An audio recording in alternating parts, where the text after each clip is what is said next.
நிம்மதியா சாப்பிட்டு எத்தனை நாள் ஆச்சு சகோதரி?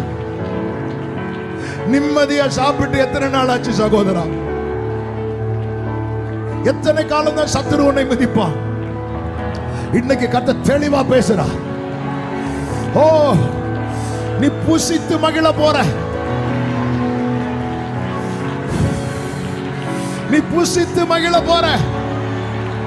என் ஜனங்கள் நான் அளிக்கும் நன்மையினால் திருப்தி திருப்தி. ஆரா காலா பாஜா ராபா ஷே ரிமரா ஹாஜரா. ஓ, சில மேல இந்த வார்த்தை வந்து இறங்குறத பார்க்கிறேன்.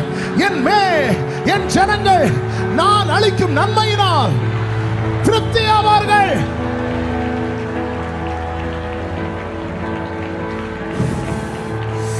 ஓ, உன்னோடு சொல்லப்பட்டது உலகத்துக்கு பைத்தியம் போல தெரிஞ்சில்ல, பொய்யா தெரிஞ்சில்ல. அவங்களே சொல்ல போறாங்க, ஏகு ராஜாவானா